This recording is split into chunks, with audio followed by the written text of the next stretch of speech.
हनुमान जी के पास कितनी शक्ति है। दोस्तों, हनुमान जी को बहुत से देवी देवताओं से वर मिले थे, जिस वजह से हनुमान जी और भी महाबलशाली बन गए।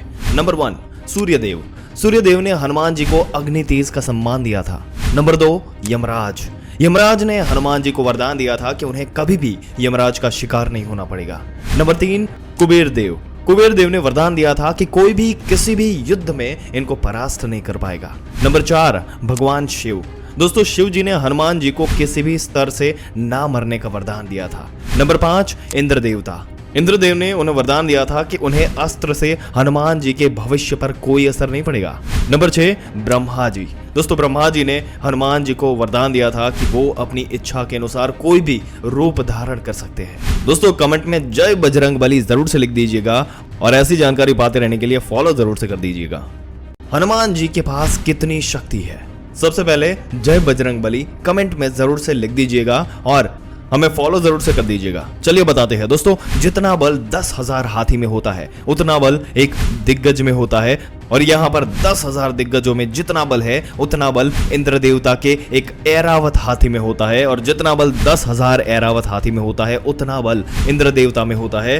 दोस्तों, अगर आपको उदाहरण दे तो उसके तौर पर जितना बल इंद्र देवता में होता है उतना बल हनुमान जी की एक छोटी सी कनिष्ठा उंगली में होता है। 1 लाख से भी अधिक शक्ति वाले हनुमान जी ने द्रोणागिरी पर्वत को अपनी उंगली से उठा लिया था। हनुमान जी कभी अपनी शक्तियों पर घमंड नहीं किया, बल्कि वो अपनी सभी शक्तियों को प्रभु श्री राम को समर्पित करते थे। कमेंट में जय श्री राम भी जरूर से लिख दीजिएगा और हमें फॉलो भी जरूर से कर दीजिएगा।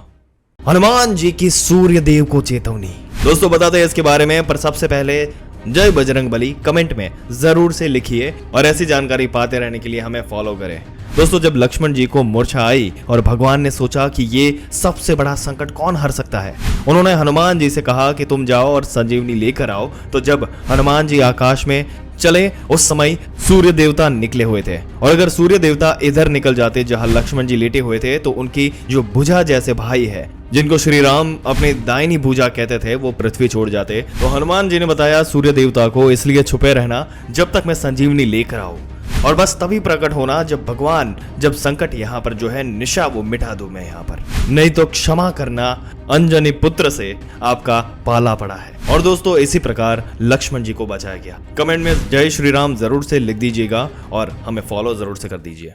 ये थी हनुमान जी की उड़ने की रफ्तार। दोस्तों, जानकारी दे उससे पहले हमें फॉलो जरूर से कर दीजिएगा और कमेंट में जय बजरंगबली जरूर से लिख दीजिएगा, ताकि बजरंगबली आपके सारे दुख हर ले।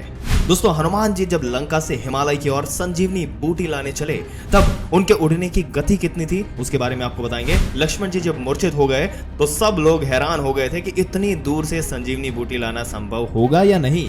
दोस्तों, इतिहास के पन्नों में लिखा है कि हनुमान जी ने उड़ान भरी, किसी को हनुमान जी दिखे ही नहीं और केवल एक रोशनी की किरण जाती हुई दिखाई दी। कहा जाता है कि मात्र 4 घंटे में उन्होंने 6000 किलोमीटर का रास्ता तय किया था, और इस हिसाब से उनके उड़ने की गति 25 किलोमीटर प्रति मिनट थी।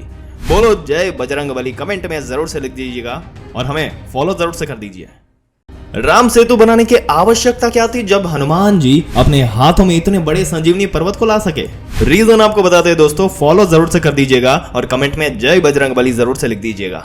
दोस्तों, वाल्मीकि जी रामायण के अनुसार उड़ने के लिए जब हनुमान जी ने महेंद्र पर्वत से छलांग लगाई तो ऐसा वर्णन मिलता है कि हनुमान जी की गति से महेंद्र पर्वत में जो बड़े बड़े पेड़ भी थे उनके साथ साथ बहुत दूर तक वो उछल गए और लगभग 48 मिनट तक हनुमान जी के साथ वो चले। इससे महेंद्र पर्वत भी दब गया और उसकी चट्टानें टूटकर समुद्र में गिरने लगी। हनुमान जी की छलांग से पूरे पर्वत पर भूकंप आ गया, जिससे ऋषि मुनि जो महेंद्र पर्वत पर तपस्या कर रहे थे भूकंप के भय से अंतरिक्ष में चले गए। हनुमान जी की गति से टकराकर बहती हवा बादल की तरह गर्जना करने लगी। पवन पुत्र हनुमान जी की गति को सहन करने की शक्ति सामान्य वानरों में नहीं थी, और यही रीजन है कि लंका जाने के लिए राम जी को सेतु का निर्माण करना पड़ा। कमेंट में जय बजरंगबली जरूर से लिख दीजिए और ऐसी ही जानकारी पाते रहने के लिए फॉलो जरूर से कर दीजिए।